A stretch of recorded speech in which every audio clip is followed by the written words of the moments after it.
Ar nedēļas ziņu apkopojumu pasaulē Latvijā Latgalē Alise Plus studijā Juris Saukāns. Šī nedēļa ir bijusi spraiga un bagāta notikumiem, grūti pat izcelt nozīmīgāko, bet mēģināsim. ASV republikāņu iekšējo cīņu dēļ iestrēdzis prezidenta Džo Baidena oktobra lūgums kongresam apstiprināt $106 miljardu finansējumu atbalstam Ukrainai un Izrēlai. Ukrainas prezidenta Volodimira Zelenska šonedēļ atceltais videozvans, kurā bija gaidāms, ka viņš aicinās ASV turpināt finansējumu, virknē populāru blogeru raisīja neizpratni, daži to nosauca pat par nodevību. Savukārt Krievijas federācijas mediju telpā tas izraisīja pacilātību. Tāpat kā Pentagona un valsts departamenta paziņojums, ka ASV nosūtīšot Ukrainai militāru palīdzību, proti vadāmās raķetes un pretbruņu sistēmas $175 miljonu vērtībā, taču pēc ASV valsts sekretāra Antonija Blinkena teiktā, ja kongress neapstiprinās papildu finansējumu, tad šī būšot viena no pēdējām atbalsta paketēm Ukrainai. Nav brīnums, ka tieši šonedēļ pēc savas vizītes Saūda Arābijā un apvienotajos Arābu Emirātos Vladimirs Putins formāli pavēstīja par nodomu kandidēt prezidenta vēlēšanās 2024. gadā.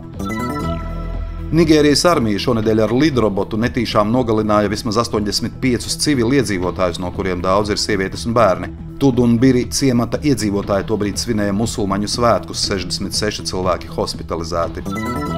Vācijā kristīgie demokrāti saistībā ar budžeta krīzi mudina kancleru Olafu Šolcu, kurš pārstāv sociāldemokrātus, pieprasīt Bundestāga uzticības balsojumu. Slovākijā Bratislavas ielās tūkstoši cilvēku protestēja pret Roberta Fico valdību, kas grib likvidēt prokuratūras biroju organizētās noziedzības un politisko noziegumu izmeklēšanai. ASV prezidenta Džo Baidena dēlam Hunteram Baidenam izvirzītas apsūdzības 9 punktos par nodokļu nemaksāšanu. Lietu skatīs Kalifornijas apgabaltiesa, un medijos jau izskan arī versijas par impeachmenta procedūrām.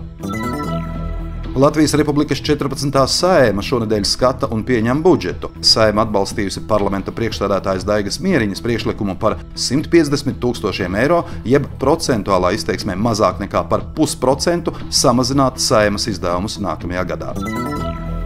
Šonedēļ saņemts Centrālās finanšu un līgumu aģentūras lēmums par atveseļošanas un noturības mehānisma finansējumu piešķiršanu €17 miljonu apmērā Daugavpils pilsētas pašvaldībai Austrumlatvijas viedo tehnoloģiju un pētniecības centra industriālā parka izveidei. Pēc Daugavpils pilsētas saimniecības un attīstības komitejas priekšsēdētāja Igora Aleksejeva domām, tas varētu pavērt arī ceļu Daugavpils lidostas iespējamajai tālākajai darbībai. Šo gadu noslēdzam ar labām ziņām. Daugavpils ir saņēmusi €17 miljonus industriālā parka attīstībā Locekos. Tikai viena pilsēta reģionā saņem šādu finansējumu, un Daugavpilī izdevās iegūt rekordlielu naudas summu industriālā parka attīstībai. Šāda parka izveide piesaistīs pilsētai investorus, radīs darba vietas un kopumā ļoti pozitīvi ietekmēs Latgales ekonomisko attīstību. Un, protams, tas ir vēl viens solis pret lielam sapņam par lidostu. Atgādinām, ka tieši pirms 2 gadiem, pateicoties sadarbībai ar Vides aizsardzības un reģionālās attīstības ministriju, izdevās iegūt €1 miljonu lidostas projektēšanai, un uz doto brīdi projektēšanas darbi ir pilnā spārā. Papildus eiforija par finansējumu saņemšanai mums ir jāapzinās, ka darbs vēl nav noslēdzies, priekšā ir būvniecības darbi, sadarbībā ar privātajiem investoriem un darba vides radīšanai.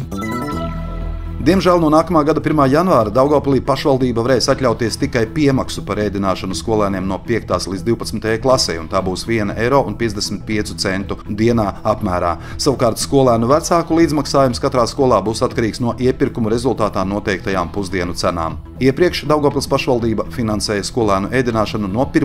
līdz 12. klasē 100% apjomā. Studijā bija Juris Saukāns, par nedēļas ziņu pasaulē Latvijā Latgalē saturu atbildes Alise Plus, projektu finansē Mediju atbalsta fonds no Latvijas valsts budžeta līdzekļiem.